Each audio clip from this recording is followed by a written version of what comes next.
So apparently most people are not a big fan of anal itching, and I've been getting a lot of questions about this and just kind of putting it off, but I guess people just don't like all the discomfort that it can bring, or maybe they're just tired of people asking them, what are you digging for? And so I've been getting this question, and I just kind of wanted to cover some of the more uncommon causes that most people don't know about and a doctor might not tell you. And 20 years ago, when I started researching natural health and nutrition for my own needs, nobody told me that one day I was going to be talking to people about rectal itching, and yet here we are. Let's just make a whole video about it. Not my favorite topic to talk about. I'm doing this for you guys. I kind of feel like since I'm talking about rectal itching that you should have to go into the comments section and say thank you for covering rectal itching, so you're actually saying those words and just make it fair for everybody. So I kind of just want to go through some of these uncommon causes. I'm not going to go in depth into how to fix each one, but I will point you to other videos that we've already covered these topics. Does anybody really want a 45-minute video about rectal itching? I just don't feel like that's what the world needs right now. So let's just dig into some of these, and there are very common causes that people know about, like hemorrhoids, and I'll try to do a whole video about that upcoming as well. But there's issues like, psoriasis and eczema and other skin issues can create this rectal itching issue, as well as like contact dermatitis that might come from a toilet paper or some kind of thing that has bleach or chemicals in there. And I hear a lot of people that just kind of swear by water bidets, like don't use these chemical things, use a water bidet instead. And I don't have experience with that, but I hear a lot of good things about it. And people will also say if you're wearing like synthetic underwear or something that's trapping moisture there, that can create trouble. So those are things to think about, but the first more uncommon cause of rectal itching that I want to cover is Candida, or some type of yeast or mold kind of fungal overgrowth situation. And if a person has some type of overgrowth like a yeast situation in their digestive tract, then it will travel through the digestive tract and end up at the exit and can create an itching sensation and even sometimes like a red rash. So if you might have some type of yeast issue, and if you have any kind of digestive complaints at all, it's a good reason to check those out, and most people don't even know that they can fix those, but we talk about that in a lot of videos. And we'll have a link in the description below for our video on steps if you're dealing with SIFO or small intestinal fungal overgrowth or a Candida issue. But if you can improve that scenario and that itching goes away, then you know that's what was creating the problem for you. But this is very common to see after someone might use antibiotics, because antibiotics will kill off all the bacteria in the system, but they don't kill the yeast, mold, fungal issues. And a lot of times these microorganisms will kind of keep each other in check. And the bacteria is keeping this yeast from growing out of control, but when you get rid of the bacteria, the yeast is like, hey, this is our party, let's take over, and then it can become a real problem. It's also very common if someone has low stomach acid issues, because that stomach acid barrier is not there to kill off the bad guys that come in on the food that we're eating. So if you're not sure if that's a problem for you, we'll have a link in the description below for our video on 10 signs of low stomach acid. And if that's an issue, you can correct that, and that will keep these bad guys from coming in and setting up camp. Now, weird cause number 2 can be dietary irritants. Now, there's 4 things that seem to cause this for most people, and it can be coffee and chocolate. And I know it's not me deciding that chocolate causes rectal itching. Don't yell at me. I'm just telling you the stuff, okay? But chocolate can be a problem for some people. So can citrus type issues and spicy foods. And so what a person can do is just eliminate all of these things for 2 or 3 weeks and see, do you create any improvement?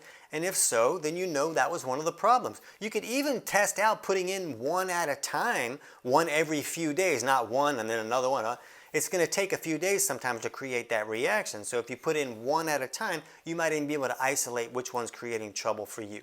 Now, what's really interesting about this spicy food thing and this weird remedy I'm going to tell you about is a lot of spicy foods will contain capsaicin.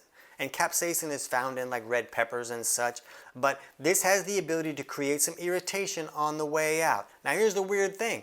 It can also be a remedy. When we look at this topical capsaicin study, we see that people see really good results when they have this rectal itching issue and they don't understand what the problem is. It's idiopathic. We don't know what's going on, but here's some hot spicy cream. Now it's really heated, so when you put it on your skin, you really feel it. It might burn a little bit, so you really want to go a very small amount at first. You also want to start small to make sure you don't have some type of reaction to it. But a lot of people find relief because this capsaicin has the ability to desensitize some nerve endings and improve that pain. People also use this internally for like pain relief and such. If you take it internally, you really want to make sure that you're not taking it on an empty stomach because it can be really heated and create some discomfort. But it just makes no sense for me. Like a small amount is going to create this itching, but if you put a whole bunch in there, then you don't have the itching anymore. So just know that it doesn't have to make sense to work, but it seems to create some relief for a lot of people. And cause number 3 is systemic blood sugar issues, where blood sugar is too high, which is very common today. And this can create trouble just because this high sugar has the ability to create these glycation issues that can create nerve damage. And then when these nerves are damaged, it can create the sensation of itching even when the skin looks okay. So if you have high blood sugar, and you can check this just by picking up a glucometer for $40 at your local drugstore, and just check your fasting blood sugar. And if that fasting blood sugar is over 100, that's a strong sign that you may have high blood sugar. And that's not a diagnostic thing. There's other factors that can be involved, but if you're at like 115 when you wake up in the morning, that's a really strong indication that there's a problem that needs to be corrected. We have a lot of videos on how to improve insulin resistance and high blood sugar issues. You can look through our video channel for those. But this can create a problem similar to neuropathy issues, where you're creating that nerve damage from that high blood sugar. And we'll have a link in the description below for our video on 7 natural steps to reverse neuropathy if you feel like that's an issue for you. But if blood sugar can come down, you could really find some relief from this issue. Weird cause number 4 can be pinworms, which is a digestive parasite that is very common, especially for people that are dealing with low stomach acid issues and leaving that front door open and inviting in all the bad guys. But if this itching really increases at night, this might be a pinworm parasite type issue, because these pinworms will travel through the digestive tract, but they move to the anus and lay their eggs at night. So that can really increase that itching. So if you wake up in the middle of the night like, what is up my grandma, then that could be a problem with pinworms. So if you're not sure, we'll have a description below for our video on signs of digestive parasites, but also our video on how to correct digestive parasites. And you can dig into that a little bit more if you feel like that could be an issue for you. And weird cause number 5 can be fecal seepage, which is something that everybody should talk about on a first date. And this is really not a hygiene issue. This is more of a digestion issue.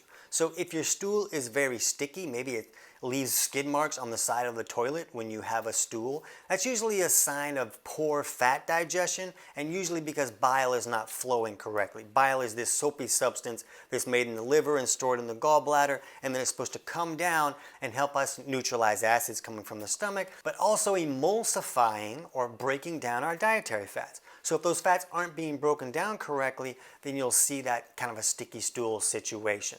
But also if you're having motility issues and things are not moving easily and everything's not coming out, that can leave some of that fecal matter behind. And then what goes wrong is that there's enzymes in that fecal matter that are made to help us break down protein that can actually break down our skin surface there and then create that discomfort. So if you're having some type of stool issues, you can really fix those problems and allow the stool to move through the system the way that it's supposed to, digest all those things correctly, and not create that seepage where things are just kind of creeping out because they're not moving at the right pace. So if you're having any digestive symptoms at all, you're going to want to check out our video on full digestive reset that really walks you through figuring out which aspects of digestion are not working correctly and steps you can take to really correct those issues. And again, I'm not a doctor. I'm not giving anybody medical advice here. I'm basically a professional stand-up comic turned nutrition author, because when I lost my voice for 8 years, 23 different doctors couldn't help me figure that out, and I had to learn to dig for my own answers. So now I teach health professionals in more than 40 countries how to help their clients fix the actual underlying causes of problems instead of just covering up the symptoms. But I'll have links in the description below to some studies and papers that you can dig into these topics a little bit more and understand the right questions to ask your doctor. So I hope that gives you some insights into what could be creating an embarrassing symptom for yourself. And since digestive malfunctions like low stomach acid and bile not flowing correctly and the stool not moving like it should, since all those things have the ability to create some of these underlying causes, you can jump over right now and check out that video on full digestive reset. I can't wait to hear about your results.